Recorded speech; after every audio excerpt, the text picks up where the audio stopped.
ವೀಕ್ಷಕರು ಮತ್ತೊಮ್ಮೆ ಈ ಚಾನಲ್ಗೆ ಸ್ವಾಗತ. ಡಾಕ್ಟರ್ ರಾಜ್ಕುಮಾರ್ ಅವರ ಸ್ಮಾರಕಕ್ಕೆ ಭೇಟಿ ನೀಡುವುದು ಕನ್ನಡ ಚಿತ್ರಪ್ರೇಮಿಗಳಿಗೆ ಮತ್ತು ಕರ್ನಾಟಕದ ಜನರಿಗೆ ಪವಿತ್ರ ಪ್ರಯಾಣವಾಗಿದೆ. ಕಂಠೀರವ ಸ್ಟುಡಿಯೋವನ್ನು 1966ರಲ್ಲಿ ಗುಬ್ಬಿ ವೀರಣ್ಣ, ಟಿ.ಎಸ್. ಕರಿಬಸವಯ್ಯ ಮತ್ತು ಕೆ.ವಿ. ಶಂಕರೇಗೌಡ ಅವರು ಸ್ಥಾಪಿಸಿದರು. ಇದನ್ನು 20 ಎಕರೆ ಭೂಮಿಯಲ್ಲಿ ಜಾಯಿಂಟ್ ಸ್ಟಾಕ್ ಕಂಪನಿಯಾಗಿ ಸ್ಥಾಪಿಸಲಾಯಿತು.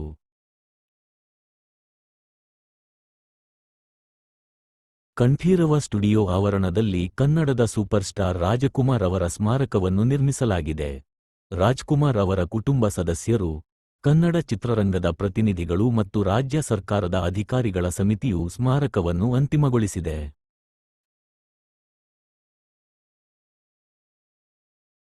ಬೆಂಗಳೂರಿನ ಉತ್ತರ ಭಾಗದಲ್ಲಿರುವ ನಂದಿನಿ ಲೇಔಟ್ನಲ್ಲಿರುವ ಈ ಸ್ಟುಡಿಯೋ ರಾಜ್ಕುಮಾರ್ ಅವರ ನಿಧನದ ನಂತರ ಜನಪ್ರಿಯ ಪ್ರವಾಸಿ ತಾಣವಾಗಿದೆ.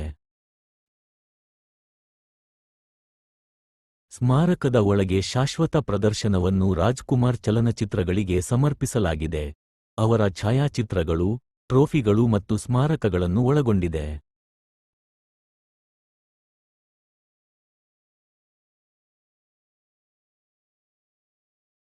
ಏಪ್ರಿಲ್ 12, 2006ರಂದು ಸದಾಶಿವನಗರದಲ್ಲಿರುವ ತಮ್ಮ ನಿವಾಸದಲ್ಲಿ ರಾಜ್ಕುಮಾರ್ ವೈದ್ಯಕೀಯ ತುರ್ತು ಪರಿಸ್ಥಿತಿಯನ್ನು ಅನುಭವಿಸಿದರು.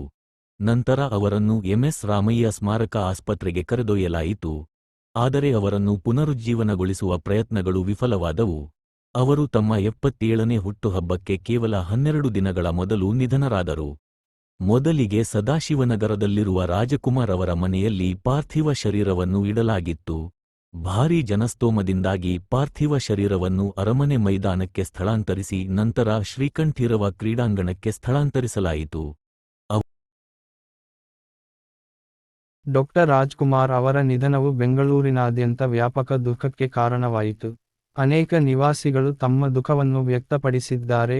ಇದರಿಂದಾಗಿ ನಗರದಾದ್ಯಂತ ಗಮನಾರ್ಹವಾದ ಸ್ಥಗಿತಗೊಂಡಿತು. ದುರಂತವೆಂದರೆ, ಈ ಸುದ್ದಿ ತಿಳಿದ ಹಲವಾರು ವ್ಯಕ್ತಿಗಳು ಆತ್ಮಹತ್ಯೆಗೆ ಯತ್ನಿಸಿದರು. ಮರುದಿನ ಅಂತ್ಯಕ್ರಿಯೆಯ ಮೆರವಣಿಗೆಯು ಶ್ರೀ ಕಂಠೀರವ ಕ್ರೀಡಾಂಗಣದಲ್ಲಿ ಪ್ರಾರಂಭವಾಯಿತು ಮತ್ತು ಕಂಠೀರವ ಸ್ಟುಡಿಯೋಸ್ಗೆ ಸಾಗಿತು. ಸುಮಾರು 2 ಮಿಲಿಯನ್ ಜನರು ಮೆರವಣಿಗೆಯಲ್ಲಿ ಭಾಗವಹಿಸಿದ್ದರು. ಕೃಷ್ಣರಾಜ ವೃತ್ತ, ಅರಮನೆ ರಸ್ತೆ, ಟಿ. ಚೌಡಯ್ಯ ರಸ್ತೆ, ಸದಾಶಿವನಗರ, ಯಶವಂತಪುರ ಮತ್ತು ಗೊರಗುಂಟೆಪಾಳ್ಯ ಸೇರಿದಂತೆ ವಿವಿಧ ನೆರೆಹೊರೆಗಳ ಮೂಲಕ ಸಾಗಿದಂತೆ ಕಾರ್ಟೇಜ್ ಅಂತಿಮವಾಗಿ ಸ್ಟುಡಿಯೋಗೆ ಆಗಮಿಸಿತು. ಸ್ಟುಡಿಯೋದ ಆವರಣದಲ್ಲಿ ಸರ್ಕಾರಿ ಗೌರವದೊಂದಿಗೆ ಡಾ. ರಾಜ್ಕುಮಾರ್ ಅವರ ಅಂತ್ಯಕ್ರಿಯೆ ನಡೆಸಲಾಯಿತು. ಕಂಠೀರವ ಸ್ಟುಡಿಯೋದಲ್ಲಿ ರಾಜ್ಕುಮಾರ್ ಅವರನ್ನು ಗೌರವಿಸುವ ಸ್ಮಾರಕವನ್ನು ನವೆಂಬರ್ 2014ರಲ್ಲಿ ತೆರೆಯಲಾಯಿತು.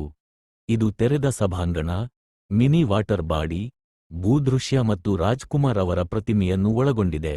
ರಾಜಕುಮಾರ್ ಅವರ ಚಲನಚಿತ್ರಗಳ ಇತಿಹಾಸವನ್ನು ಪ್ರದರ್ಶಿಸುವ ಶಾಶ್ವತ ಪ್ರದರ್ಶನವನ್ನು ಸಹ ಪ್ರದರ್ಶಿಸಲಾಗುತ್ತದೆ.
ಈ ವಿಡಿಯೋವನ್ನು ವೀಕ್ಷಿಸಿದ್ದಕ್ಕಾಗಿ ಧನ್ಯವಾದಗಳು.